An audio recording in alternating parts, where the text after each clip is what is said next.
wiser feller than myself once said, sometimes you eat the turd sandwich, sometimes the turd sandwich, well, it eats you. Okay, so welcome everyone, Dismay Comics Podcast. Woo woo. All right, so we were talking a second ago. Conventions.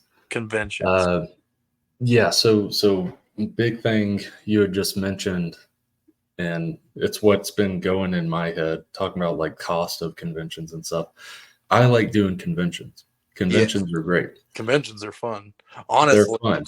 Honestly, going to a convention as like a regular con goer is unappealing to me now, and I never had the opportunity to do that very much anyways, but like working the conventions is so much fun that it's like I don't feel like I want to go as a regular con goer anymore. Yeah, I feel the same. It's like it's like being offered food by the Fae. Once you eat fairy food, regular food tastes like ash in your mouth. Right. But yeah, I like doing conventions, but I also am not like at a point where I'm working with big publishers, or not even big publishers that are basically, they're paying for the books essentially. Yeah. So I'm not there yet. And because I'm not there, I do like doing conventions, but conventions do cost money. Yes, they do cost money. And it's great if you break even. It's amazing if you make a profit, but it's great if you break even. Yeah. But my big thing is like some of them cost money. Like Fan Expo, ultimately, I am 100% glad I did that. That was an amazing experience. I'm glad that was my first comic convention experience. It was very much a dad throwing you in the deep end of the pool so you can teach yourself how to swim experience. Yeah. It made all the rest of them of 2023 like so much easier. Yeah. But that one cost a lot of money because hotel, it was 3 or 4 nights we were there or whatever. I think it was 3 nights. Yeah, food, gas.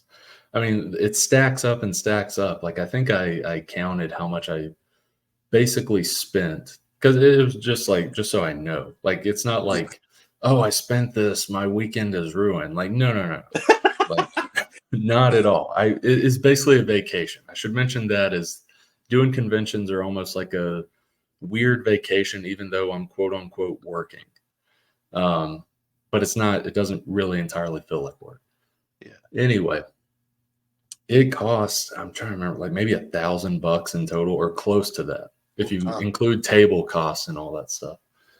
And I don't want to do that level of expenses again right now, currently in current Brandon Ingram comic writer landscape. I don't want to do that right now because that's a good chunk of change, and because no publishers are taking that bill in terms of the books I'm making, I could just put that money into making a book.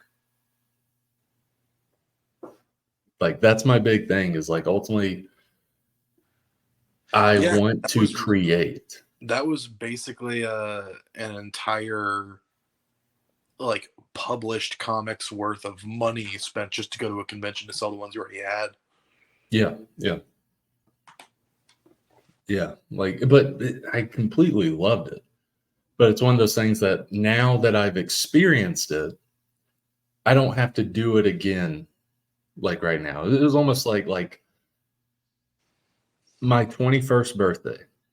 I went and stayed, like my grandparents did this because they go to casinos all the time, and they had like free rooms. Basically, they had comp rooms, and they're like, here you go, you can have this like your birthday. You've always wanted to go to a casino and stuff. Here you go. And it was a bucket list for me to go to a casino because I like playing poker. I like playing blackjack, that sort of stuff, or used to. I don't play it that much anymore. Poker, I hardly know her. But like that was a great time. I had a great experience. even though I lost like $200 or $250. Great time. But again, it was one of those things where it's like, I did it. I no longer feel like I have to do it again. Yeah. If I get the chance, here's the thing. If I get the chance where, let's say, my grandma or just someone random was like, hey, like, here's like free rooms and here's this or that. Yeah, I'll do that. But I'm not going to go pay for that experience again right now when I could do other stuff with my time and money. Yeah. It's not the best equating that to doing comic conventions, the big comic conventions, but it's just one of those things where, at least with me, I'm mid-20s. I have a steady income, but yeah, like my big thing is I want to create. And so I'll just put the money towards creating. And then one day, maybe, if I get invited as a guest where I don't have to pay that table cost and don't have to pay for a hotel room, yes, I'll happily do that stuff. But it's all about prioritizing what you're really interested in as a creator. But that's the gist for me on conventions. They are great, but if it costs too much currently, I'm going to pass. I'm going to look for a cheaper option, even if it's a smaller con. I'm going to migrate in that direction because I'll still have a great time. Yeah. Yes, I won't be able to see the hundreds of celebrities and hundreds of great comic creators like their Marvel, DC, Image guys. I won't be able to see them at small conventions. That's, in my opinion, that's the only drawback of it. Because I don't care about seeing the celebrities. I don't care about seeing Walking Dead people or this person or that person. The drawback is, I can't see like these big comic creators that I've loved reading their stuff. I know. I still regret not going and having anything signed by Jim Shooter. Yeah. I don't have, in my personal collection, I don't think I have any of his stuff that he wrote. So, you know, I have plenty of things featuring characters he created, but I don't have I don't have anything that, like, I don't have any of the reprints of like the classic Valiant stuff. Like, I would want to bring him like one of the hardcovers of the original Harbinger series that Valiant started putting out a while ago. Oh yeah. That's what I would want him to sign. Yeah. Because he actually wrote that. Yeah. Currently, and I think we talked about this in Messenger a few months back or something, because it's getting a little bit of deja vu with what I'm about to say. Currently, there's only like 3 or 4 writers or artists that like I'd somewhat go out of the way to go see and talk to and get them to sign something or whatever. It'd still be good to like see a whole bunch of different writers and artists. There's only a few that I like would consider, even if I'm not tabling at a place, would consider like going to talk to or get something signed. Yeah.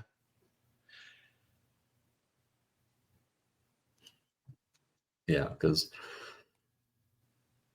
Jeff Lemire's a big one for us. And it'll be a pretty long time before we get to meet him due to Canada. Yeah. But we'll have to learn how to speak the local language. Hey, Jeff. Yeah. It's nice to meet you, Mr. Lemire.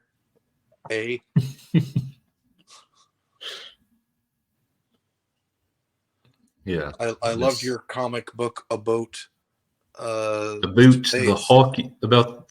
hockey player. A boat, the hockey player in space. Hockey. Come on, I grew up in Wisconsin. That's basically Canada. I can figure this accent out. Yeah.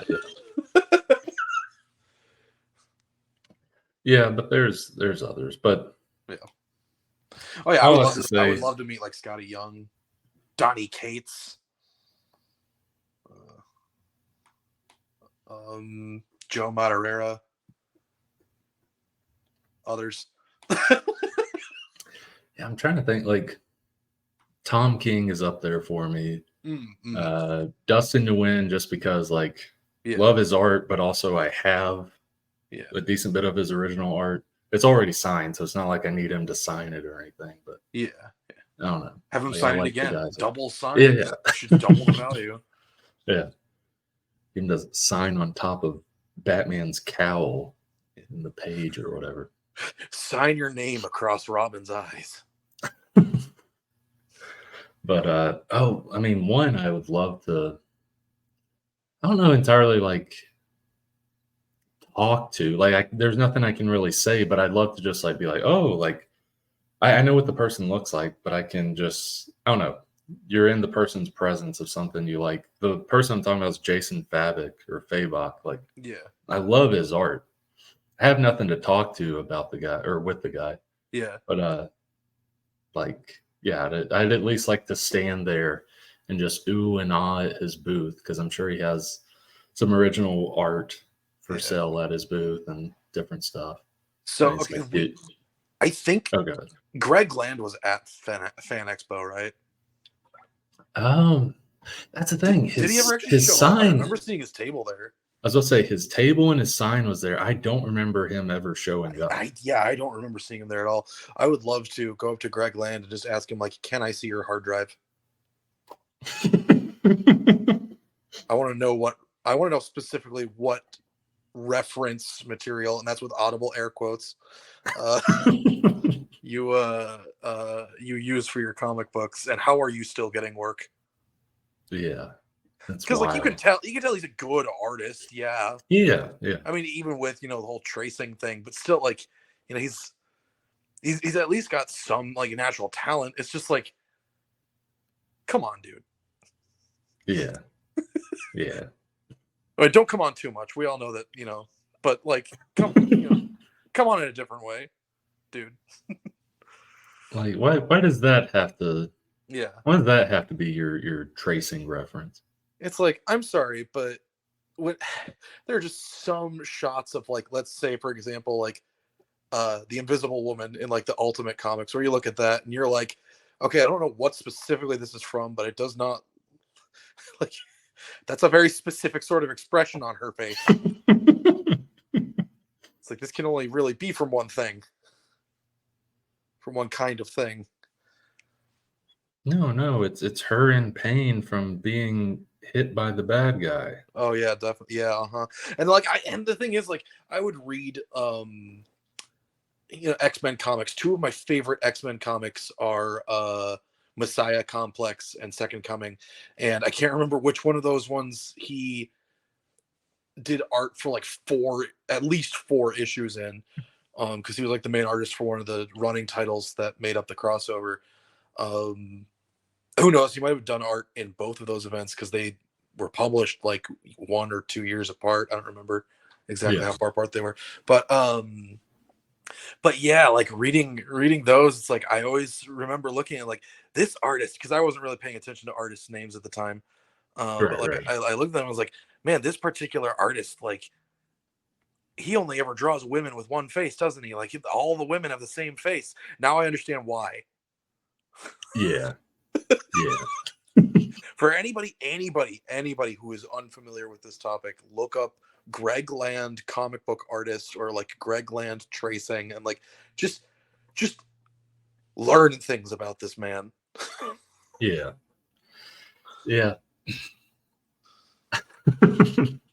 This isn't entirely this, but it does make me think. Talking with my sister recently, we were talking about, I was telling her about this. It's a YouTube video, but it's basically a documentary. I actually love the channel. I recently discovered it. Is it Defunct Land? No, it's not Defunctland. It's what is it called? Be Because Kind I like Rewind. Defunctland. Oh, Be Kind It's Rewind. called, yeah, Be Kind Rewind. I'd never heard of the channel before. And it's this woman that kind of goes over and narrates different parts of like movie history pertaining to specific stuff, like stuff that I had never heard about or thought about. Yeah. And yeah, I've heard of the channel, but I've never watched it or knew specifically what it was about. Well, there's a video that popped up on my feed called there's something dealing with Sofia Coppola. I forgot what it was called. It's like Sofia Coppola in The Godfather 3 or whatever. Yeah. She was the daughter of Francis Ford Coppola, the guy Yeah. who made Godfather 1, 2. Wait, his daughter? and then 3. I thought she was related to him another way. No, that's his daughter. That's his daughter. Okay. All right. Yeah, Because that's his daughter. I knew they were family, obviously by the name, but also it's kind of it's one of the more famous examples of nepotism in Hollywood. Yeah, Which, by the way, for everybody who complains about nepotism in Hollywood, it's all nepotism. The entire city's built on it. Yeah, exactly. And yes, nepotism does play a role in terms of her landing that role in Godfather 3. But great video. Because like she grew up rich, whatever, like had a pampered life, whatever you want to say. Yeah. But I mean, like it is like sad to see that like like she's getting thrown into the deep end there. And she wants it, but not entirely. I just recommend people like check that video out. So the reason I mentioned that is I was talking to my sister about that, and we just kind of talked about how like, oh, it's crazy like how much like lore there is in terms of the behind the scenes of movie making and how interesting a lot of that lore is. And then that led me to telling her, because she's heard me rant about comic history and comic lore before. That led me to telling her like comic history is kind of the same way. Like it's a lot more niche, a lot less people care to hear about it, but if they heard like the behind the scenes stuff, they'd be more interested because it sounds like the behind the scene movie crazy stuff that happens. It really does. And like any entertainment industry has a history like that. The toy industry, the publishing industry, comic books and otherwise, like it all has its drama. Oh yeah. The most famous, or one of the most famous being like because I mentioned to her this as one of the big examples of the Stan Lee Jack Kirby feud that was kind of happening. Oh yeah, like it's always fun. Not fun for them, specifically Jack Kirby back then. Yeah, but looking at history, it's fun. But Jack Kirby is one of my personal favorite like historical comic book creators, which anyone who has listened to the Store Brand Comics podcast would probably be aware of with as often as I would bring him up. But sometimes apropos of nothing. But yeah, Jack Kirby is a man who I wish I could have met. I mean, he was he died years before I was born. Right. But like he is someone that I really, really wish I could have met. I would have loved to just have a conversation with him. Yeah, especially because it's not just like him as a creator. It's just when you hear him, like his interviews and stuff, like, I don't know. He like, this sounds like such a cheesy or cliche thing you hear about some celebrities, but it just sounds like a regular dude that he felt like when you ever see interviews or hear interviews and you just hear his voice and the way he spoke, it's just like he's not putting on an act or a show or anything. Like Stan Lee, as charismatic and interesting as he was, always felt like he was putting on a face. Yeah. Whereas with Kirby, it's like there was you could feel there was always an honesty in his demeanor. Yeah, it just sounded like Uncle Jack or Grandpa Jack, basically. Yeah. So yeah, like I would have just like, and it wouldn't even have had to have been about comic books. I would have just liked to talk to Jack Kirby about anything he was interested in talking about. Yeah, yeah. Yeah. And like, this just has me thinking, like, I love Jack Kirby stuff. I like a lot of the stuff of the 60s and then 80s as that progresses with George Perez and stuff. But it had me thinking with the Jack Kirby thing of I don't like a lot of the reprint books they've done like the past 15 to 20 years. And I'm sure there's videos on this sort of topic, but a lot of those reprints, especially like Jack Kirby, I'm sure it's changed some recently, but his stuff was like I don't know, the colors as well as the line work was just so, I don't know, it's so different and unique. But then you have some of the reprints and stuff, or like the rescans, like stuff you could find in the DC Infinite app, like looking at those old comics. The colors are like too bright. They're not what they were because like they used a different coloring technique back then. Yeah, dealing with printing the comic. But they didn't have like digital distribution in mind at all back then because there was no digital distribution. But I don't like a lot of the 2000s and 2010s reprints because it felt digital. Like, yes, you had to digitally scan it, but like they didn't put like a filter or anything on it to make it appear like it did back then. It looked, a lot of the line work and the shading is just kind of like gone because of this hyped up coloring of it.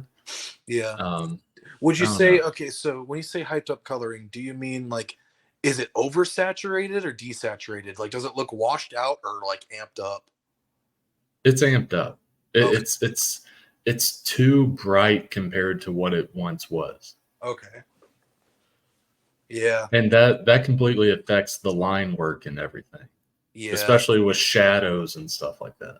Yeah, and like Kirby's line, like he had such a distinct way of drawing lines. Like you could identify a Kirby line like anywhere. Yeah, that's what I'm saying. I'm not entirely saying it's to this level, but it's almost like bastardizing his artwork. Like some of these reprints, I think the past 5 or 10 years, they've realized that and have started trying to correct it and stuff. Okay, that's but good. I mean, you could still go to these apps and try to read it digitally, and it's still this bastardized version of his comic, basically. Yeah, just a poorly produced recreation. Yeah, it's like taking a photograph of the Mona Lisa, basically. Yeah. Taking it with the like a standard phone camera, and putting well, our phones already have through the lenses filters in themselves, like tinting filters and stuff. Yeah, basically take a phone camera picture of the Mona Lisa, and that's pretty much the equivalent. And put a mustache on her. Yes. That's what the thing was missing, a mustache. Yes. Yeah, that just made me think of that. Oh, there was this is shifting a little bit, but I wanted to get your thoughts on this. Oh boy. Are you sure? You know what my thoughts are like. Well, you're one of few people I can talk about this with because you've actually seen some of these movies and we share same faith. Okay. But it deals with Christian movies. But before I get into that, I watched a Christian movie recently. Okay. That came out last year. It's called The Blind. The Blind. I've not heard of that. And it might be on Netflix or something. I can't remember. Way better than I thought it was going to be. As well as like might be one of my favorite Christian movies. Not saying it is my favorite, but I don't know. It like boosted the bar of what a Christian movie should or could be. Okay, because that wasn't a super high bar to start with. That's what I'm saying. So we'll get to that in a second. But The Blind, and I before the movie, I did not care anything about the subject matter. It follows Phil Robertson of the Duck Dynasty folks. Okay. He's the guy who started Duck Dynasty, started the company, the Duck Call Company and all that. It follows like basically his upbringing to then when he is like 20s, 30s, he starts going down a bad path with alcoholism. Yeah. And a lot of Christian movies, I don't know, they'd kind of go past this as quickly as they could, or it would be a plot point, but it wouldn't be the center thing. This is the movie. Okay. The movie is him dealing with alcoholism, and like it's not like praise Phil Robertson. It's like, dude was really messed up and like messed up with his family and stuff because he had a wife, he had a few kids. Yeah. And then basically towards the end, spoiler alert, but it says it in the plot synopsis if you look it up, he like changes and like he like comes to Christ. He gets baptized. He like completely changes for his family. Yeah. I don't know. Like it was a Christian movie that like, because here's the thing. Most of the Christian movies that you see that have that centralized thing on redemption and coming to Christ, most of them are kind of the cheesy, corny movies. Yeah, they're pretty. Yeah. Because there's Christian movies out there that I would call Christian movies, but they don't focus on this as much. Yeah. It's more like let me think of a good example. No, that's not a good example. I was about to say Hacksaw Ridge, but that one is it's kind of centered on faith a good bit. Yeah, I've personally not seen like tons of like specifically like Christian movies. Like obviously I grew up on VeggieTales cartoons because everyone in our generation did. Yeah. Even non-Christian kids apparently. I learned that recently. Yeah. The funniest thing too is there are some atheists that I've met. They're like, man, VeggieTales really took a downturn when like it stopped being a Christian cartoon. It's like because it did eventually. Like I think I didn't know it or something, and it became more generic. But yeah, like it's funny because like I've met atheists who are like, yeah, VeggieTales really like went downhill once they stopped talking about the Bible. But yeah, for me personally, like Hacksaw Ridge, I've not seen that. There are only a couple. I've seen there's one called To Save a Life, which is, and the ones that I'm going to mention are all cheesy, like the cheesy low budget, but like they got like kind of a made for TV or made for DVD feel, but they were effective when I was a teenager at least. Like To Save a Life and Facing the Giants are like the two that have always stuck in my head the most. Yeah. And that's the thing is I haven't seen the one you had mentioned. I've seen Facing the Giants, and like when I was a kid, especially like a teenager, I saw that as like, oh, like this is like the best Christian movie that's out there. Because Facing the Giants is good. It is good. It's a little cheesy, but it's pretty solid. Yeah. It's cheesy, but it is solid. But the thing that stuck with me for a while until I thought about it recently, especially with something like The Blind. The thing I thought about recently is like those movies like Facing the Giants, or all of those other movies that guy is in. He's in so many of them. That guy, I know exactly what you're talking about. Yeah, you know exactly what I'm talking about. He's in all of them. Those it was like a church that made a lot of those, right? Like a church. Yeah. I think so. Yeah, but the thing is, all of those I considered back then, and kind of now, are good Christian movies. That's always how I labeled it. I always said it's a good Christian movie rather than including it with movies in general. Yeah. Like I just realized that recently, and then with watching The Blind, I was like, this is like a really good Christian movie, but it's also just a really good movie. And so are you telling me that The Blind is doing for Christian movies what Christopher Nolan's cinematic masterpiece 2008's The Dark Knight did for superhero movies? I'm not saying The Blind is entirely the central thing, but it's the first time I've realized it that this is happening, because the reason I mentioned that is after The Blind, I tried thinking back of like, okay, well, are there some other Christian movies that I was like, this is more than just a good Christian movie, this is a good movie. And it did make me realize that for the past 10 years, there is a shift where Christian movies are getting better. Not saying all of them. Keep in mind, you do have your cheesy ones still, and those can still be good. But let's be honest, those are usually the ones that only Christians watch. Yeah. But there have been in the past 10 years a lot of good Christian movies that are also just good movies to where the general public is down with watching it. Like Hacksaw Ridge is a big one. Hacksaw Ridge, it's a good movie. It's not as focused as I would say something like The Blind is, or any of those movies that the Facing the Giants guy is in.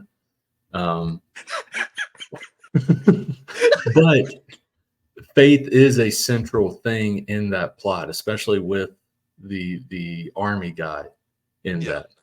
Yeah. This one, I think mostly Christians saw it, but I think it's ultimately just a pretty decent movie, if not good movie. It was called Breakthrough. It came out like a few years ago. Okay. It's about this mom. Her son is playing on the ice one day, and the son falls through. And this is based on a true story. Son falls through the ice, eventually gets rescued. The son is in a coma, and the whole thing is then like her battle with her faith and like trying to stay strong in her faith and keep prayer going and different stuff. That one was actually really good. And that was a few years ago. I haven't seen this, but I heard it's good. There was a movie called Jesus Revolution that came out last year. I heard someone mention that to me. That's I always, so some guys at my church told me about that one. And, yeah. I always make the same joke whenever I hear about it. That sounds like the fourth movie in the Jesus franchise. Jesus Revolution. This time it's personal. So you have John, Jesus. I need you to suit up. You have Jesus, then you have Jesus Enter the Faith. Then you have what would be the third one? Oh, the Jesus Ascension would be the third one. There we go. Jesus Ascension. Then the fourth one, Jesus Revolution. Yeah. There we go. And then the fifth one is Jesus Goes to Hell. Yeah, they ran out of ideas and were like, let's do it. It was either space or hell. On this one. Yeah, it was either space or hell, and I think hell makes more sense with this. Especially since he actually went there. Mm-hmm. All right, so let me see. If that's something that people who don't go to church, I don't know how to say this. People unfamiliar with the source material probably don't know that Jesus has been in hell. Right. So that's a weird thing to say to just catch someone off guard. Jesus went to hell once. What? Why? But thinking about it, the past 10 years, there's some other great movies. Like I'm looking at and this Collider made this list. So it's not a Christian, like, I'm not saying there aren't Christians in Collider. What I mean is it's not a strictly Christian site or whatever. It's not a faith-based organization. Yeah. Collider made 13 movies about Christianity that critics loved, and it says ranking according to Rotten Tomatoes, that sort of thing. But yeah, like there's some good ones on here. Like Breakthrough was on there, Jesus Revolution. I haven't seen it. I remember my sister and my mom seeing this back when it came out and them like bawling their eyes out. I Can Only Imagine. It's about the guy who made the song I Can Only Imagine. Yeah. So I heard that one was good. There's another. So okay. Go ahead. I Can Only Imagine. Was that my earliest memory of that is the Casting Crowns version. Did Casting Crowns not write that song? Trying to remember the name of the person. Let's see. All right, I got my computer in front of me. I can Google it. Let's see. Oh, Mercy Me. Mercy Me. Mercy Me. That's it. Yeah. Not Casting Crowns. What was I thinking? Only Imagine. Yeah, for those that don't know what I'm talking about, look it up. Even if you're not a Christian, you've probably possibly heard this back in the early 2000s because I think it was on the radio. Look at that. I can only imagine. It's all I can do. That song for anybody who needs their memory jogged real quick. Yeah. But so yeah, that movie I've heard is good. And then this one I didn't really forget. I don't know. It just slipped my mind. Silence by Martin Scorsese. I actually really liked that movie back when it came out in 2016. Like I've not seen that movie. I liked it. And I feel like it might be slightly divisive with Christians, I feel like. Well, yeah, probably. But I don't know. It was really good. It's like, a Scorsese movie. Yeah. Because it follows Jesuit priest in like the 1600s going to Japan to try to spread the gospel, basically. Yeah. But it's at a time where Japan is like no other religions, basically, where we'll imprison you or kill you, sort of thing. Yeah.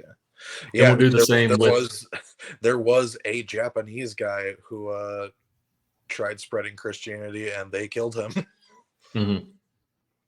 Yeah. And also, I was about to say, like, it's not just the Jesuit priest. It's also, if you're a Japanese citizen, like, they'll also kill you as well. But yeah, like, I thought it was really good. I know some Christians are so on the last third of it or the ending of it. I don't know. I thought it was good. But, there was another one I was thinking of. I already mentioned Hacksaw Ridge. Yeah. I'm scrolling through their list. Some of these I haven't heard of, but they're getting good reviews. Oh, okay. I saw this one. And when I saw the list, I was kind of like, oh, is that a faith-based movie? But thinking about it, I put it in there. I wouldn't say it's like The Blind in terms of like, that's the central focus. Yeah. Is a redemption story and someone coming to Christ. But this movie is called Mass. And the whole thing takes place basically in like a church basement. Okay. In like the Northeast. It's basically maybe 10 years after, 5 or 10 years after a mass school shooting happened. Okay. And this family, this couple, husband and wife, come to sit down and talk with the husband and wife of the child who committed the mass shooting. Oh, you know what? I'm pretty sure you've talked about this before. I probably have, now thinking about it. Because this is sounding really familiar. I probably have. But very great movie. Like it can be heartbreaking because the subject matter. Yeah. But it's just these two families having a conversation for the majority of the movie. and it's, I don't know, it's really good. And I didn't think about it being on this type of list, but yeah, I'd say it's a faith-based movie or a Christian movie. And it's 95% on Rotten Tomatoes. So Mm. not saying Rotten Tomatoes is the end all be all, but I'm just saying, like, Yeah. it's not I just am. Christians that are thinking this. I am. Rotten Tomatoes is the only authority. But I wanted to mention all this because, like, I think we have entered an era where Christian movies are beyond just, hey, this is for Christians. Yeah. We Like, obviously the we- Christians will go watch it, Yeah. but the big thing is, hey, like, we're also trying to bring people to Christ. Yeah, because like that should be the objective. Like if you're just making Exactly. Christian movies for Christians, like people who already believe, it's like what's the point? Like we're already here. Yeah. Like I get in terms of like encouragement and uplifting us. Yeah. Like that's what, not saying it's always that's the case with a Sunday morning sermon, but a lot of times that is the case with a Sunday morning sermon. You're not, yes, you have guests, and sometimes you'll have a non-Christian guest, but at the end of the day, it's mainly uplifting Christians that are there. For me, a good Sunday service gives you something that you can like apply to your life. Yeah. Like it gives you something new that you can like to think about and work on. Yeah, exactly. Like my church, my church has been on a bit of a roll because every week there's something that feels like it's personally targeting me in the sermon.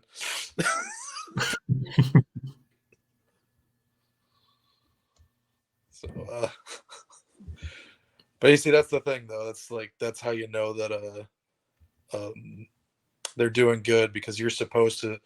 This is going to sound weird to non-believers, but you're kind of supposed to feel personally targeted. Yeah. Because then that means that you got something to work on. Yeah. And it can be uncomfortable. Yeah. Like to hear that thing and it hit so hard with you. And yes, sometimes people will just turn it away because it's more convenient for them to turn away from that rather than possibly seeing how they could apply it to their lives. But we all are at different stages. But yeah, like that's a major thing is yeah. If something hits you during a Sunday morning sermon or a Sunday class or a Bible study or whatever it may be, like, yeah, it's kind of that working of, hey, like, if it's hitting you like that, maybe something needs to happen, maybe some sort of change. But yeah, I just wanted to bring this up because I don't know. After seeing The Blind, I'm more hopeful about faith-based or Christian-based movies. I feel like we've entered the Christian movie renaissance. I hope, and based on the past 10 years, it does seem like that, because I looked up yesterday, because it was yesterday I saw The Blind. I looked up afterwards, like just general internet, not a Christian website or anything. I looked up best Christian movies or top 15 Christian movies or whatever. And what I saw on most sites are stuff that is like not saying there aren't like the 1950s 10 Commandments on that list or anything like that. But on most of those sites, majority of the list is stuff that's came out the past 10 years. So interesting. Maybe something is shifting. Yeah. honestly, if I ever if someone gave me like the kind of budget that like Peter Jackson can pull, right? Yeah. For like an epic movie, or series of movies or whatever. Like if I were to like adapt a Bible story, because see, when I think of, I think obviously like and by true stories I mean things that happened in recent history. Right. Uh, but like contemporary settings and things like that are important because it shows how like biblical principles can apply to our daily lives. But I also like, for me, my brain is so like hardwired for the fantastical and the mythological that if I were given like a movie budget, I would be like, okay, let's see which Old Testament story would make the most interesting movie. So my Oh brain yeah, yeah. my brain goes to, and this is mostly because my mother talks about this a lot, because my mother's favorite biblical figure is David. Yeah. Because his life was just so interesting based on Oh all yeah. the like biblical accounts. So like if I were to make like an epic trilogy of movies, it would be like the life of David and like 4 hours a piece, like 3-4 hour long Yeah. movies. It's like you thought that this was starting like on the battlefield with Goliath. No, we're spending a minimum hour and a half with David in the field with the sheep. Yeah. No, I mean like, and I remember we talked about this a long while back. I think we were at like a restaurant or something, but we had talked about adapting like stories of the Bible into movies or TV shows or whatever it may be. Yeah, I mean there's tons of stuff there. I'm not saying there hasn't been stuff like that that's come out. I think like the 50s and 60s and a little bit of the 70s, they really were doing that in terms of Hollywood was doing that. Yeah, You because don't I really see remember it. you mentioned the Ten Commandments already, and if I remember correctly, there's at least one movie from that era about Samson and Delilah. Yeah. Sorry, I didn't mean Yeah, to interrupt you. no. Like, no, that makes me think there were a bunch back then.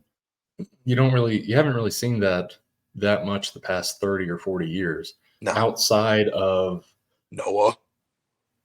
well, I was Exodus. gonna say outside of small Christian based movie companies that don't have a lot of money. It's not Hollywood. Yeah. Yeah. In like for what? me, like mostly what I've seen, like as far as like biblical adaptations, is stuff like Noah, where it's intentionally like uh very unbiblical in presentation, which that's fine, whatever, right? It's someone's interpretation of what they believe to be mythology is no different than what we do to Greek mythology all the time. But Right. and then like things like Exodus, where now Exodus is one where I see trailers and it annoys me because my favorite Moses is my favorite biblical figure, and it's like presenting Moses as like some warrior king basically is like that's so far away from like the core of that story. Wasn't, if it's the one I'm thinking of, wasn't that the Christian Bale movie? Yes. Yeah, I never saw it because like Either. here's how bad it was. Like, yes, at the time, that was like 2013, 2014.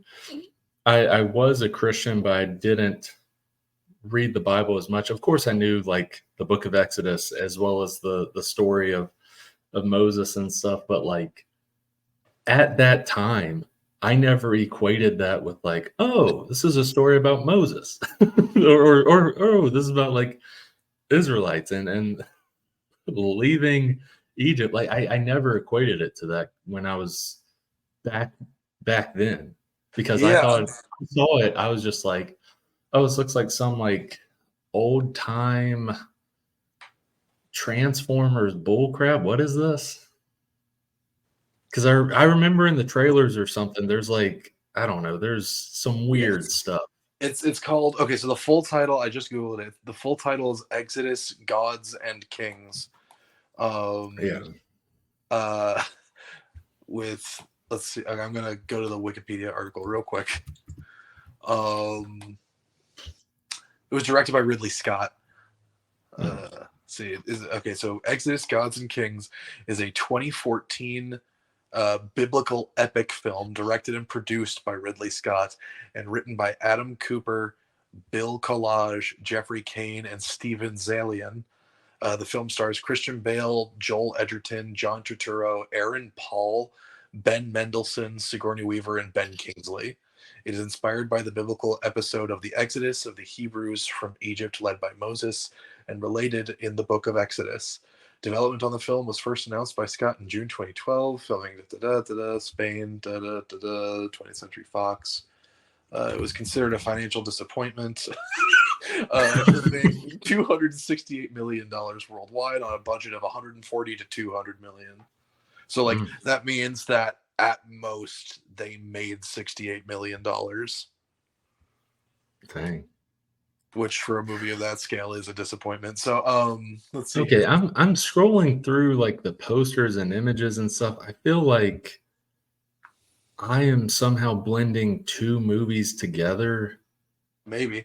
So I thought there was like some weird like creatures or something with this. Okay, I might be thinking of you might be thinking of else. Noah, because that was definitely in Noah. Maybe.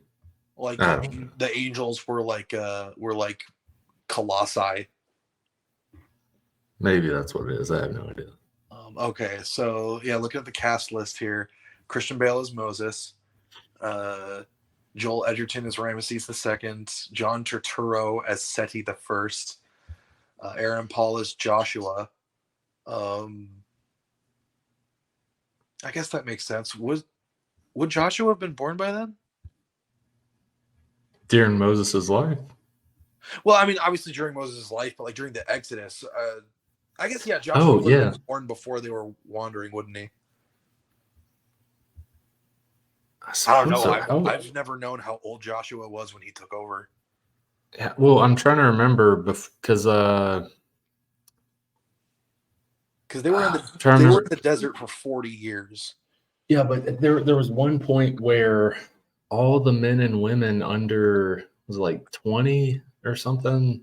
Yeah, were killed, but except like two people. Yeah, there was that part where like all of the newborn babies were killed, like in Egypt. No. This is in the like God commands Moses. I don't know if it's just one tribe or if it's all the tribes. Oh. He commands. Let me see. You see, I'm mostly familiar with the "Let my people go" part. I'm not as familiar with the wandering through the desert part. My awareness jumps from we made it out of Egypt to knocking down the walls of Jericho. Pretty much. Oh, this is going to drive me insane. I have to make sure. Welcome to the Dismay Bible Podcast, everybody.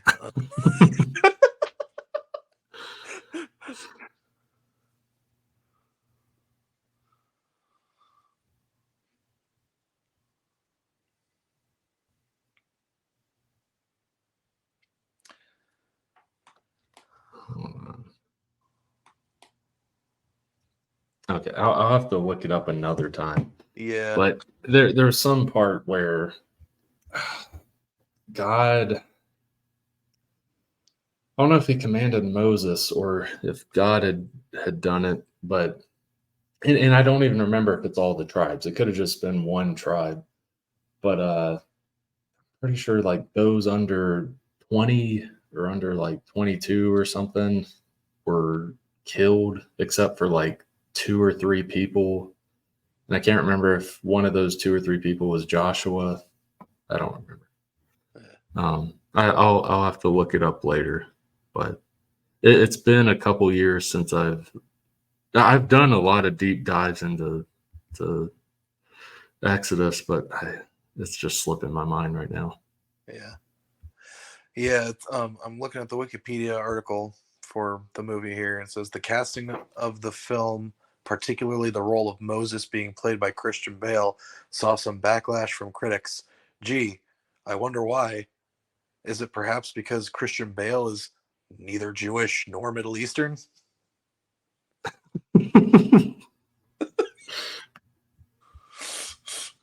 He is a very pasty Welshman. Well, hold on, I don't even know the cast. Let me get to the cast. Are any of the cast? Most of the cast is not like Middle Eastern or Jewish to my awareness. Okay. Like John Turturro. That is a very Italian man. Sigourney Weaver. I actually don't know whether or not she's Jewish.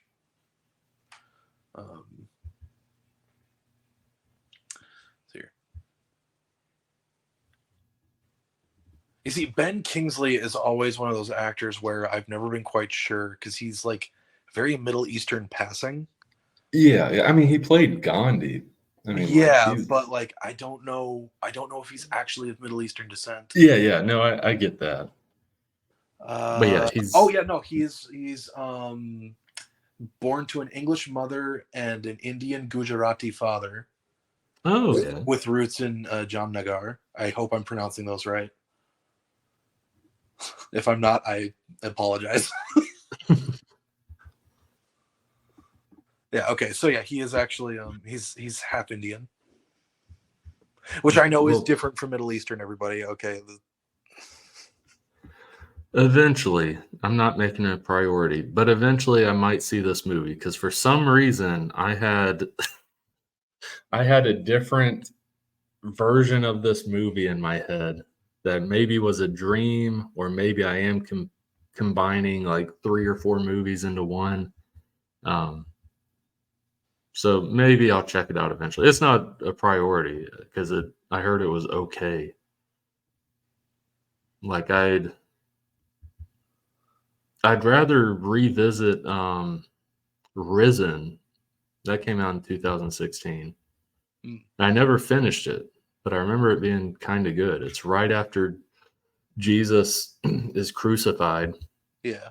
And it's a Roman, I can't remember, maybe like a Roman centurion. It's not like an actual one that was mentioned in scripture, but it's basically a Roman centurion. Like, this is when people are like, he's basically trying to disprove that, like, oh, like, he's not coming back or anything.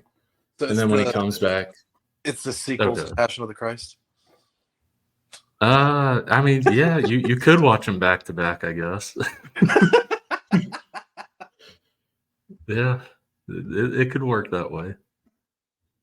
But through, like, as he's like investigating and trying to disprove, it's like he realizes essentially.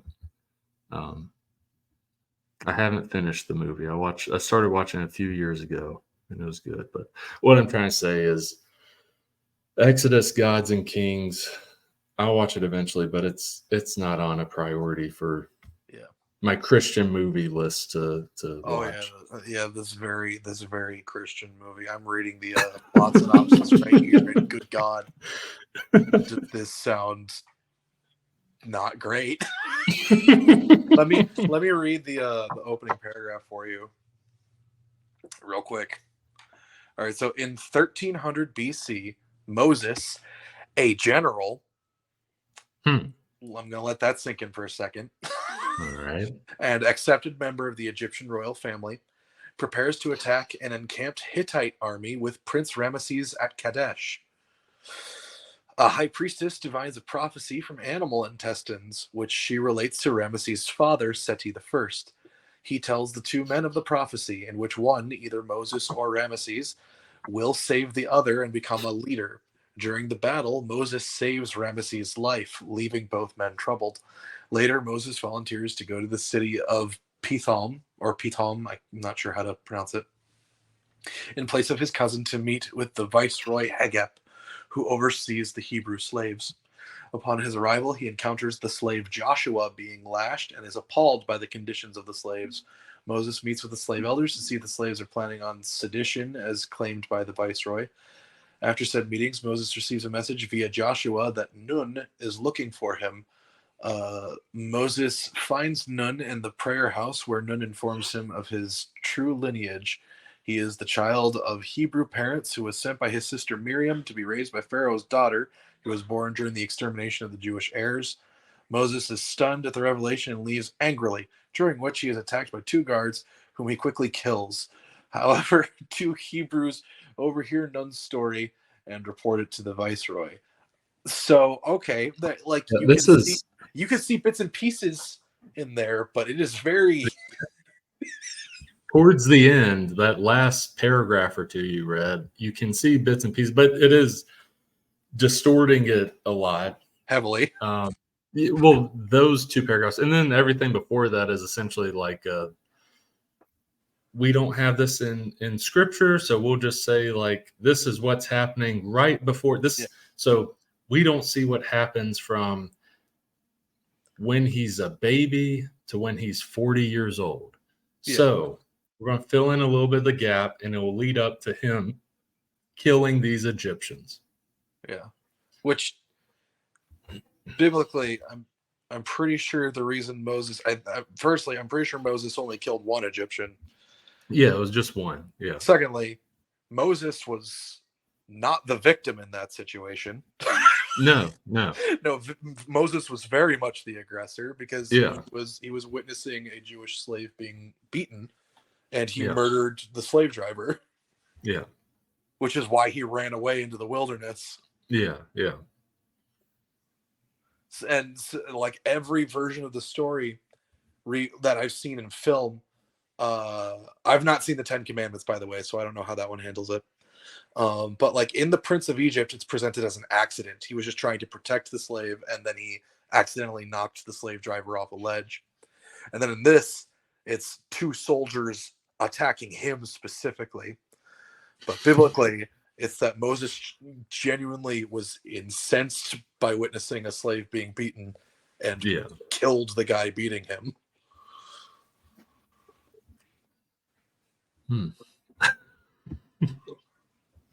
Like in anger. Yeah. Let me just see. Again, Rotten Tomatoes is not the end all be all, but let me just see what reviews are. It's not just Rotten Tomatoes. Let me see. IMDb 6 out of 10. IMDb is usually the most generous when it comes to stuff. So 6 out of 10. 6 out of 10. That's a D. That's a passing grade. It's decent. It's not great, but it's like, hey, like when it comes to movies, I know usually you would think like a 5 out of 10 is average. When it comes to movies, usually a 6 out of 10 means like, it's average. So 6 out of 10. Rotten Tomatoes is a 31%. And for people that don't know Rotten Tomatoes, they're not saying, oh, this is a 31% out of 100. 31% of critics rated it a 6 out of 10 or higher. Yeah. That 69% of critics rated it a 5 or lower. Nice. So very nice.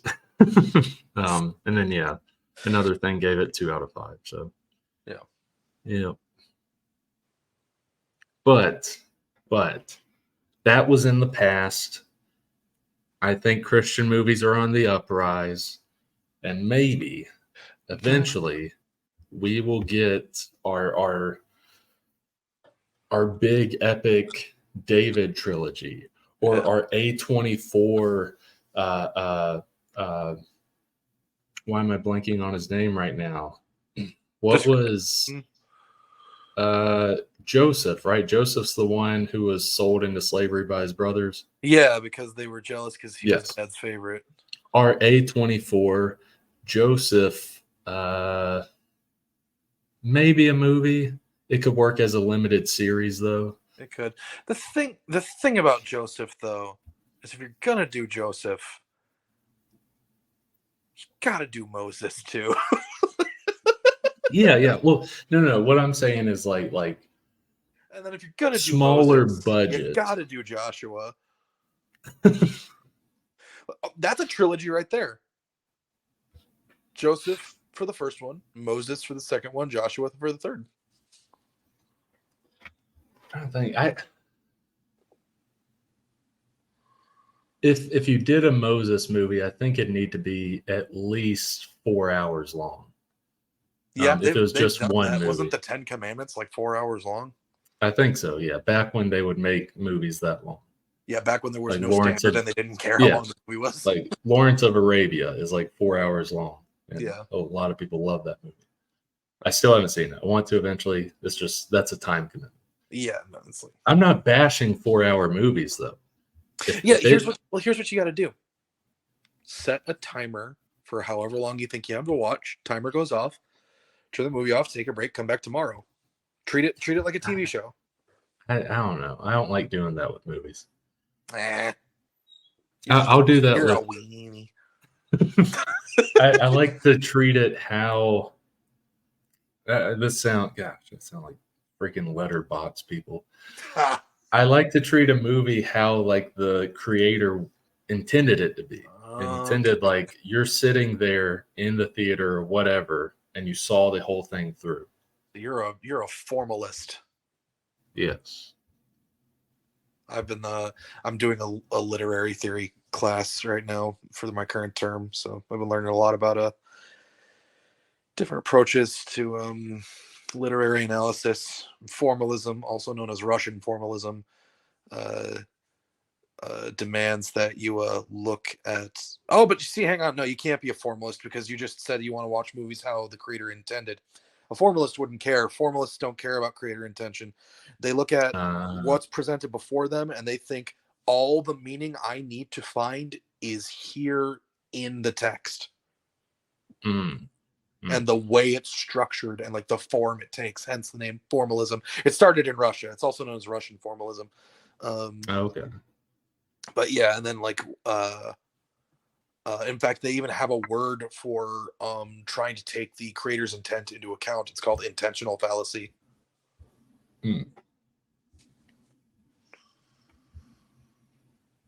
See, for me personally, I prefer things like reader response theory, where it's based more in like the reader or observer's personal experience with a work. Yeah. No, that makes sense. But I don't know. Like, yes, there are hundreds, if not thousands of people that make a big Hollywood movie. So you can't entirely say it is just the screenwriter or it is just the director. Yeah. But maybe the way the caterer wants the movie to be viewed is in 1 minute at a time chunks.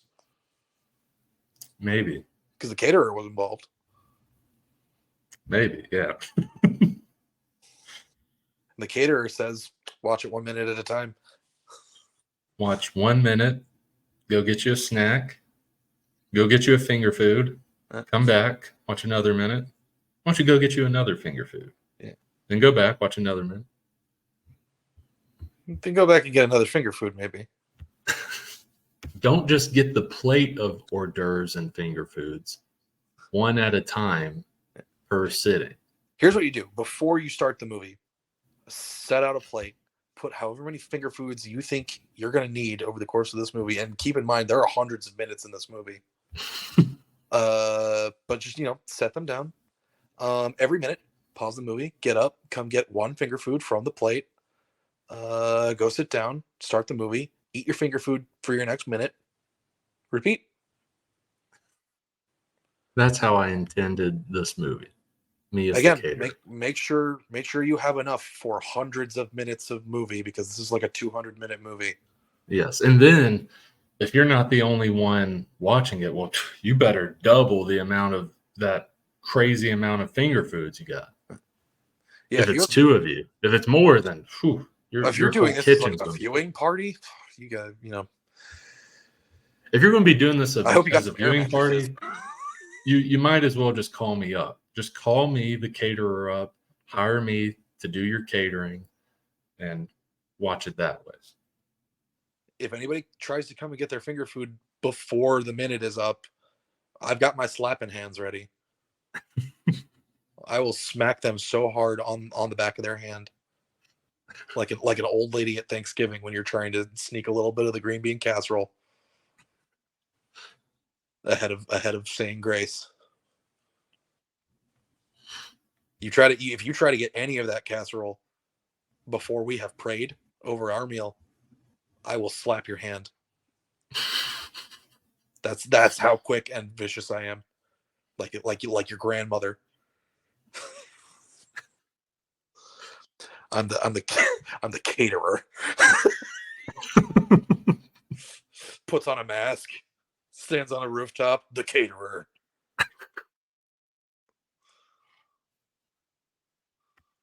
But yeah, I want to see. That's the caterer signal. We gotta get out of here, man. We don't want the caterer to catch us. What's the caterer gonna do? Cook us? Then they hear the sharpening of the knife down the alleyway. Sing, sing. It's him, it's the caterer. We're gonna get out of here. Our goose is cooked. What's a one-liner for the caterer? Hope you're hungry for justice.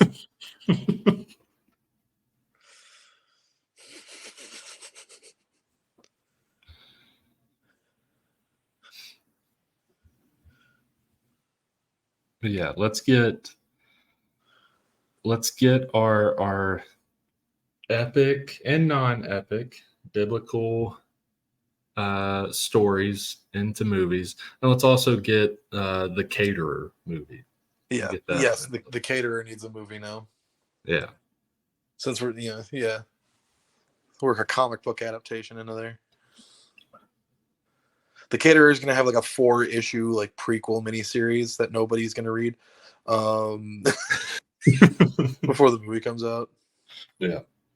I do not know like who. Okay, like when they do like movie tie-in miniseries, right? Where they who have the reads prequel those? for. I have no idea. I have no clue. Because they did that with the Flash, which the Flash was interesting. Yeah. I know this bit of lore because I bought an original page from that prequel series. Okay. It's a great page. Now, here's the thing. Is it the page where it looks like Ezra Miller is kidnapping people in real time? No, thankfully it's not. And also, I think I bought the page before all the Ezra Miller stuff started spilling out. So I was like, dang it. My investment. Dang it, Ezra. Why, Ezra? Why did you have to be a weirdo? Because that's the thing is I had bought that page and those comics, because that was like issue 2. It was like a 3-issue comic series, and each issue was like 48 pages or something. It takes place before the Flash movie. I have no idea what the series is about, but like it was supposed to come out. I don't remember when. It was supposed to come out like shortly before the movie came out, and this is around 2021 or 2022, back when the Flash was supposed to come out in 2021 or 2022. And like the Flash gets pushed back because of Ezra Miller reasons. Yeah. As well as other reasons. But yeah, there was a lot of stuff going on at the time. Yeah, there's a bunch of stuff. It got pushed back to where that comic, I might be wrong. I don't know if it got pushed back. I think they were just like, we have the date set. We have to release it. And so they released the comic, and then the movie comes out like a year and a half after the comic does. Yeah. And it's like poor creators, because already, like you had mentioned, not many people are buying the prequel series to your movie, the prequel miniseries to your movie. And those that are buying it, they're like hyped for the movie because the movie's fixing to come out in a couple months or a few months. And so like they have that hype, and they're going to pick up the miniseries because, like it's only like 2 months away from the movie or whatever. Like, yeah, like this will be great. But with this one, it's even worse because it's like a year and a half later. Yeah. So I don't know how many people picked up this book, but I have an original page from it. So wow. It's like that Gravity Falls meme Wow, this is worthless. Less than worthless, my boy. The plus side with it. So the plus side with this page is like it's ultimately a great page showcasing the Flash, and it's not super up close to where it looks like Ezra Miller Flash. Okay. It just looks like the Flash, and he's stopping some robbers inside of a bank vault, and it looks great. It looks great, like the storytelling in it. I really do like it. Like he's phasing through the vault door, and then like the very next page, it's that quick. They're all like tied up, and the cops are in, and obviously Flash is gone by now. The cops are coming in, and no words. It's literally just a sticky note with the Flash symbol put on one of the robbers' heads. And I was like, that's great. That's great little storytelling. Black Lightning got him. Thank you, like, Lightning that's Man. not a symbol. Thank you, Sparky Boom Man. But yeah, so the plus side with that page is it's a really good page. And I think someone, if I were to resell it, which I'll resell, these are investments. I'll resell them long in the future. Yeah, these are putting your kids through college, like Spawn #1. Yeah, sure. Oh God, I hope it's. I hope already original comic art is kind of niche, but it does maintain its value and always does like double, triple, quadruple, that sort of thing.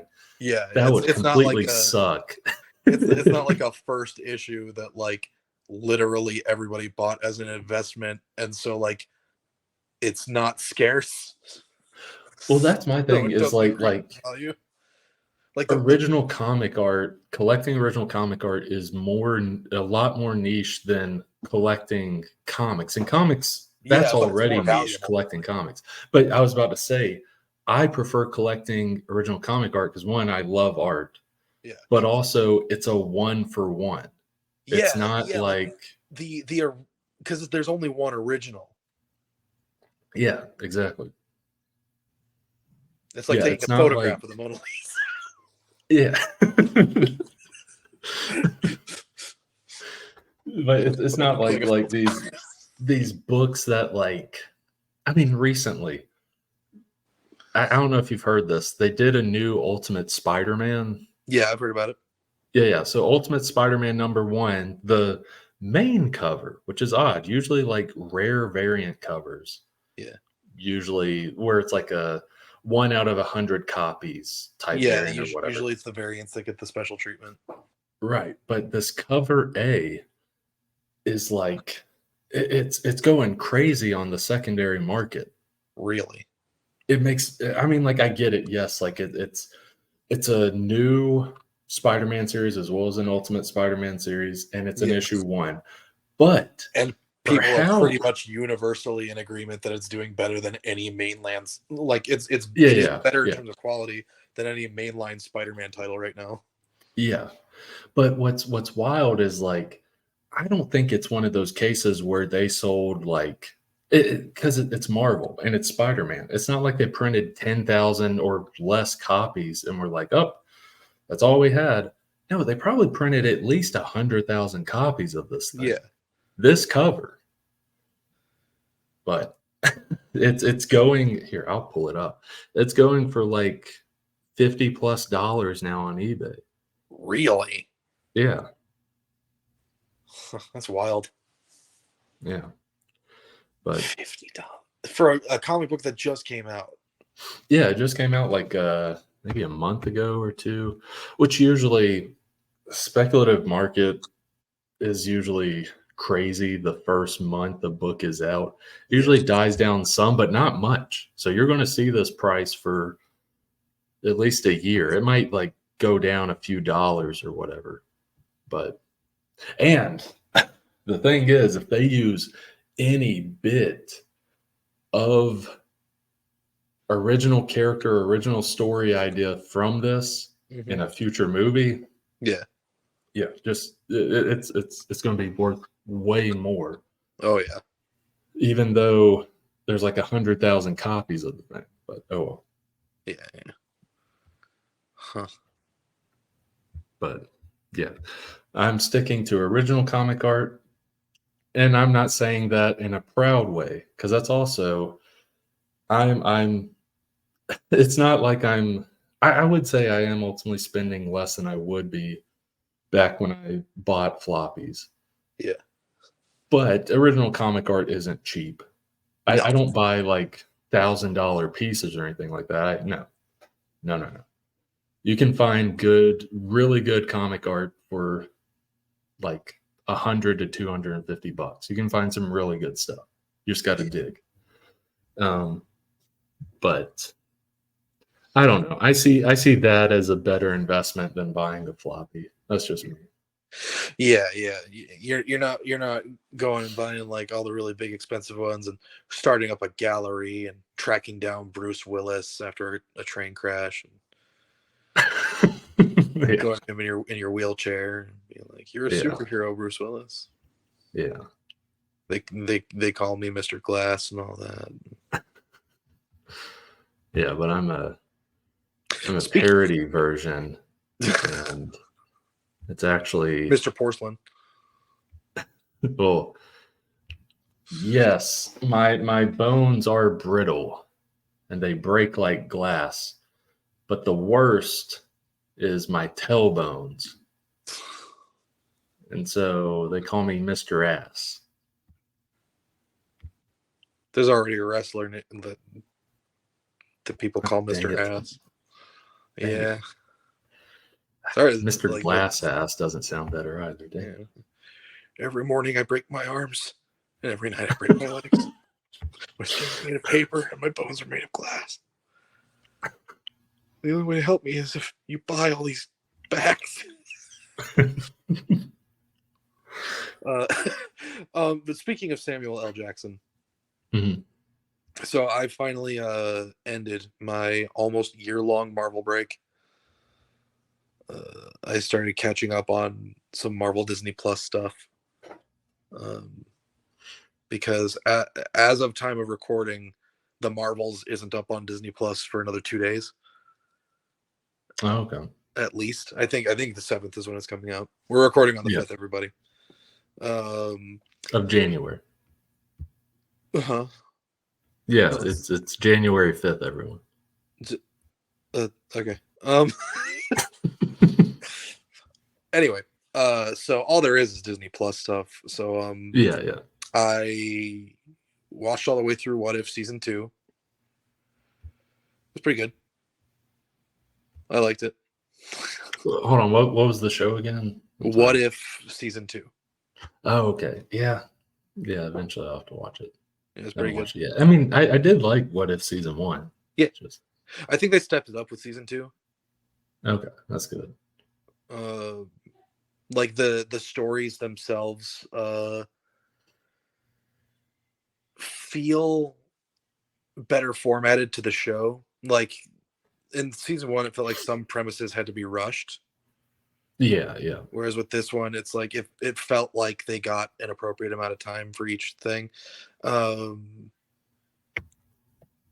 like they have a 20 to 30 minute time range that they can tell these stories in. I think they finally realized that like they don't have to limit themselves to a hard 20 minutes. It's okay for these things to be like 25 to 30 minutes long. So they're like, yeah, it just felt more like every episode told the story it wanted to tell with an appropriate degree of depth. Okay. And then I watched Loki season 2, and that was fantastic. Yeah, that's the main one I'm looking forward to seeing once I eventually get Disney Plus again. Yeah, like I can see Loki as a full series, being like a regular, and by regular I mean like maybe once a year sort of rewatch for me. Yeah. Because it's just like Loki as a complete piece. Now that like season 2 came out, I'm pretty sure season 2 is it. So like as a complete piece, both seasons of Loki feel like really good to watch. Like it's just Nice. a good series start to finish. Yeah.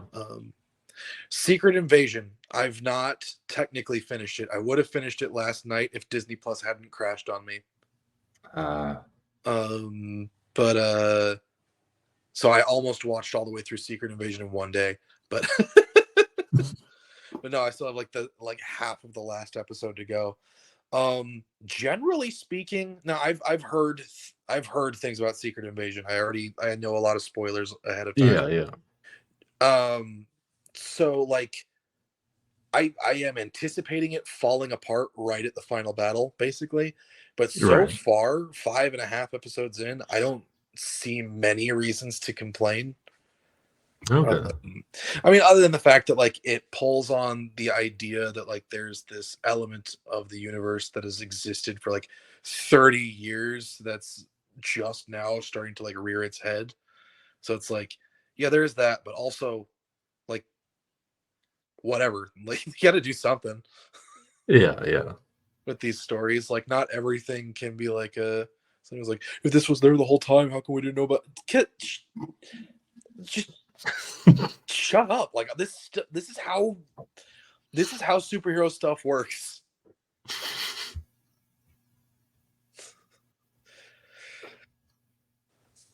Because yeah, like Skrulls have been on Earth for like 30 years. What of it? They're good at hiding. So far, like quality wise, it's been decent. It's decent. It's and like I enjoy the slower pace because it is like a slower paced like spy thriller sort of thing. Yeah.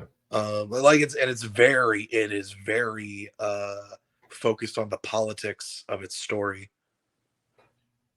Okay. Like there's a few scenes of like political hearings and like discussions of like the political ramifications. Like it is very much an international thriller sort of thing.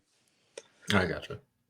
It's like, yeah, it is interested in exploring elements of the Marvel universe that you don't get time for in a movie.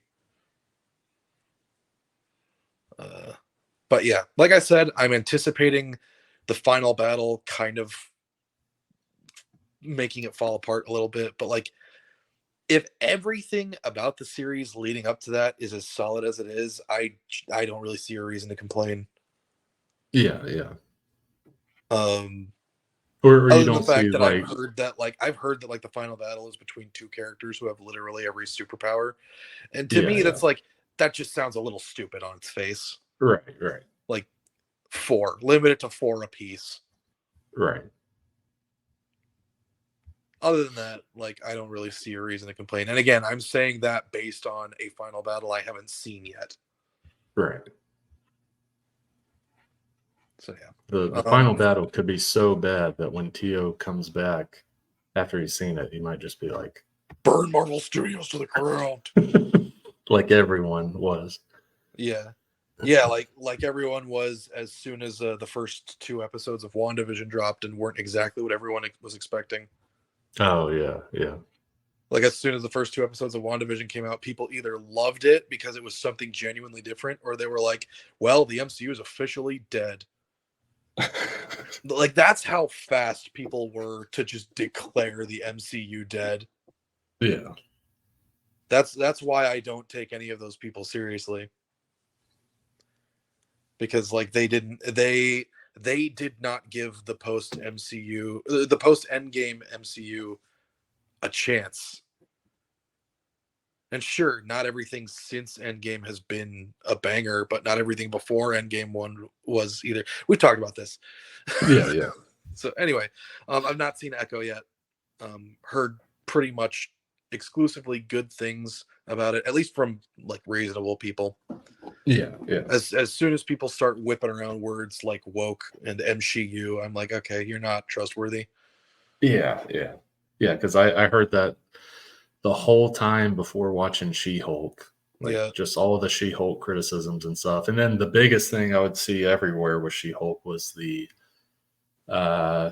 2 big things, the 2 big memes I would see before was She-Hulk twerking / dancing with Megan the Stallion, Yeah. And then She-Hulk, Scar, the image of Scar. Yeah, yeah. I Yeah, kept seeing. I'm gonna be honest, Scar does look a little doofy, but No, whatever. I agree, but also like I don't know, like I don't. Everyone has the focus of like the greater impacts this has after this or whatever. When I'm Yeah, just trying to enjoy this piece of thing. exactly. It's like, because like the fact that the MCU didn't just take things one step at a time in the Infinity Saga was a huge complaint, right?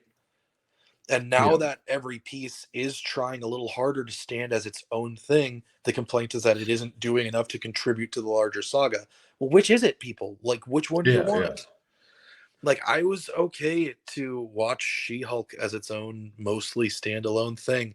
And I'm sorry, but if you are a comic book nerd and watching She-Hulk twerk wasn't like a dream you had every single night, you need to give me your card. You are a fake fan. Well, also I bring I'm that up sorry, because but seeing She-Hulk dance provocatively is a dream come true for me. but also bring those two things up because people were like bashing the show for other reasons as well as the wokeness, but they also bashed the show for those two things.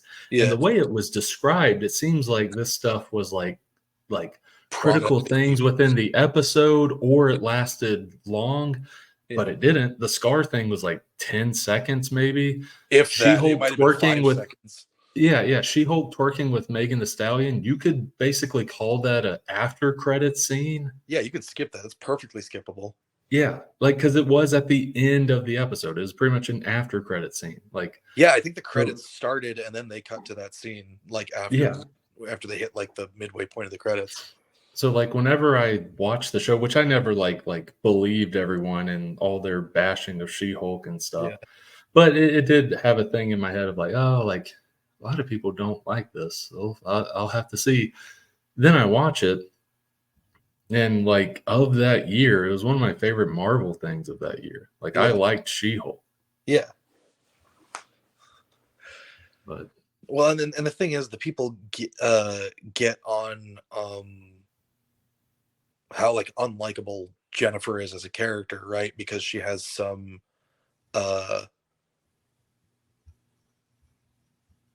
well, for starters, they claim that, like, she's a hypocritical character, right? Because she claims that like she's better at managing her anger than Bruce is, and then people run down the list of everything Bruce has been through, right? Which historically usually causes him to lose it. yeah, and So they also and then don't realize like what she's saying doesn't. That's not like an objective thing. She's yeah, saying it's it not a like from statement of her. fact. Yeah, exactly.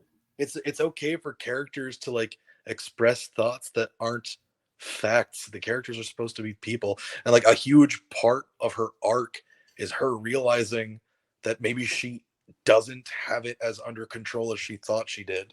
Yeah, exactly. Like the entire point of like the penultimate episode is that like I'm gonna be honest though, like she's you can't blame her for being angry about like what was happening Yeah, either. yeah, Like I would say she had a pretty reasonable reaction, all things yeah. considered. Um but yeah, still anyway, but like a part of the point of it is that like she didn't have it, like that maybe she should have listened to Bruce a little harder. Yeah, yeah. Like that's her, like characters have arcs. You're not supposed to just accept who a character is in episode 1. You're supposed to go on a journey with them. Exactly. Yeah. And if they don't change by the end, that's when you're like, okay, bad character. Yeah, exactly. Because if they're unlikable beginning to end, then it's like, okay, then what was the point? Yeah. But like a part of Jen's thing is that like she learns. And then people complain about like the final episode not being a giant battle, which they complained about all the Disney Plus shows being giant battles at the end up until that point. And then it wasn't a giant battle at the end of the Disney Plus show. And they're like, what's with this? And it's like, oh God. People say that like she Karen'd her way out of an actual finale. And it's like, does anyone who watched that show actually read She-Hulk comic books? Because she's resolved conflicts like that in the past. Yeah. And also, it's like, it wasn't that she was like being a Karen about it. It's that she recognized a discrepancy in like the script and complained about it. Yeah. Like the character, it was a part of the show that the character recognized that this, like, the way the show was ending didn't fit the rest of the show, so she went and like had it changed to actually like fit. Yeah. She went and talked to Kevin and they changed the ending so that it actually fit with the rest of the show, because She-Hulk was not the sort of show that was going to end with a giant final battle. And like as I was watching it, I was thinking to myself, like, this is getting completely out of hand. Is this actually how this is being resolved? And then like when she's like, okay, stop the show, I need to talk to someone at Marvel, I was like, okay, now I get it. Yeah. And the second that Bruce popped in out of the ceiling, like, I'm here to save the day, basically, it was like, I was like, this is completely bonkers. Yeah. Well, I mean, and it was done so well as like parody and satire, because like that's, yes, it was a bit hyperized, but that's like how half of the superhero movies go. Yeah. Is like you do have this big thing that happens at the end, and you have all the characters from before coming in and stuff to help or whatever. Like it's just tackling that a little bit and just kind of just being like, no, like this show, this isn't that. We can't do that thing that you've been seeing happen with half of the superhero movies the past 20 years. Yeah, because the thing is, and one thing that I like about She-Hulk is that this is the first MCU thing that shows us what life is like for the mundane superhuman, someone with powers who isn't a superhero. Yeah. And like I like that sort of stuff. Yeah, they just have a job, and not that they have a job and then part-time superhero. No, it's just a job. Someone with superpowers that has a job. She's a lawyer. Now, she does happen to be a lawyer specifically for her firm's superhuman division, like her superhuman law division. Like, somebody's got to specialize in that, and why not? Yeah. Why not an actual Hulk? Yeah. So and the fact that there are like MCU TV shows now means that there is an opportunity to show more of that mundane life in the Marvel universe. I want to see more stuff like that. Yeah. I love superheroes and I love, this universe, but I want to see more of what the MCU looks like through a regular citizen's eyes, whether or not that regular citizen has powers. Show me the daily life of someone who doesn't have powers, but maybe a loved one does. Yeah. Like maybe a guy whose daughter is a mutant or something. Yeah. Or a woman who's married to a superhero. I mean, because one of the things we talked about this back on the Store Brand, one of the short series ideas we had was going back at the time, the blip, those 5 years of the blip. We had talked about like Citizens during that time, and we had different ideas for various stories with that. Like, like you can have this stuff just a person in this world. You can make it a drama, you can make it a comedy. Yeah. Because that's 5 years just skipped over simply because it took place between relevant events. Yeah. It's like, but like the trauma of those 5 years is something that like still exists. I was like, they reference it. People in current MCU stuff talk about what those 5 years were like, but we've never gotten to actually see what it was like. Yeah. And also, like, what was life like on other planets when that was happening? Yeah. Like, I like, as interesting as Earth is, I also want to know, like, what were some of the alien cultures going through when, for reasons they weren't even aware of, half of their population started fading into dust. Yeah, exactly. Like what was life like on, let's say for example, just for unknown world, what was life like on Xandar? Yeah. When just half the people floated away, or Hala, what was life like there when all of a sudden like half of the Kree are gone? Yeah. How many of the Skrulls that were on Earth left and then came back? Yeah, exactly. That would be an interesting thing to explore. Like watching Secret Invasion, they don't give any indication that any of the Skrulls disappeared. Like they suggest that it was, hard for the Skrulls on Earth during the blip, but like they don't really cover which ones faded and which ones stayed. I just thought about this. This isn't really a spoiler for the Marvels, but like, yeah, I don't remember any of the, because you have Kree and Skrull, like cities and stuff in that show or in that movie. Yeah. And yeah, they never really mention like, because there's issues happening with them, but they never mention like the blip affecting that in any way. It's almost like, we moved past that. Not saying you can't, like, as a society, slowly move past that, but like it's only been a couple kind of years. recent. Yeah, it was kind of recent. You figured like you might slip that up in a conversation or something about these troubles that you're having with your society. I figured that could have also been a factor. Yeah, I think at present the MCU is taking place around 2027 or 2028, if I'm not mistaken. So like it's only a couple of years ahead of us in real time. So like they're still pretty fresh off of that. Like the blip ended in 2023. Everybody came back that year. Yeah. So for us in the real world, everybody just came back last year. Yeah.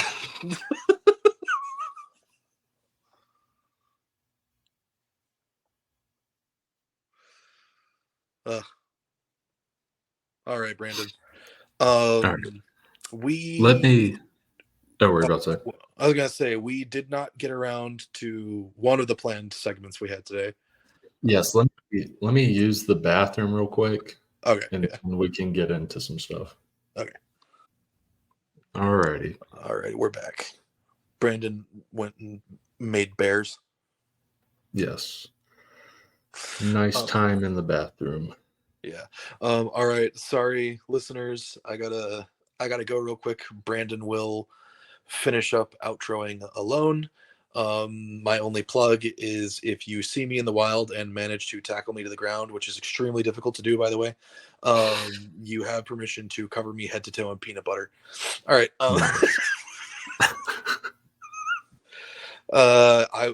It will take me hours to lick it all off. Very nice.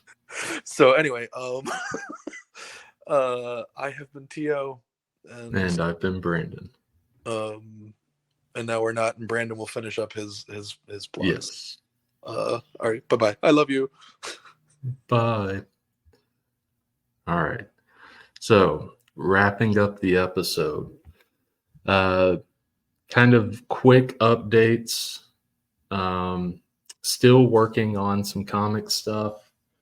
Gallows Man number 3 should come out on Kickstarter by August. Curbsided, which is a series I've been working on with Juan Romero. He did issue 1 of Tales from Town City. We're working on a series called Curbsided. It's going good. I literally just got the pencils for the first story in issue 1 of that. So after this, I'm going to look over those and review that and send them an email. And it's going good. So Gallows Man 3 coming out this year. Curbsided, once issue 1 is out, I'm going to try to pitch that to some publishers and stuff, and we'll go from there. Also have another series that I'm currently writing that is a lot of fun, very stupid, but very funny, that I'll release more information on in the future. But once I'm done writing that, I'll be looking for an artist for that and getting issue 1 done of that. Then, like Curbsided, try to pitch it to a publisher. And then after that, I have a couple other things I really want to start writing. I have a ton of ideas in my idea notepad on my phone of stuff I want to write, but there's 2 ideas I really want to write right after I'm done with this current thing I'm writing. So just keep your eyes and ears out for various stuff in that lane. But you can keep up with my stuff through this podcast, as well as Dismay Comics on Facebook, Instagram, and TikTok. Various stuff going on. Have some conventions coming up later this year. Teo will be at those as well, helping with those, but it'll be a good time. And you can also check out Teo. He's started a Let's Play channel with a couple of his friends. It's a good time. The links are below for that, as well as social media stuff. So check that stuff out. But yeah, that's pretty much it. I've been Brandon, and I'll catch you in the next podcast. Take care.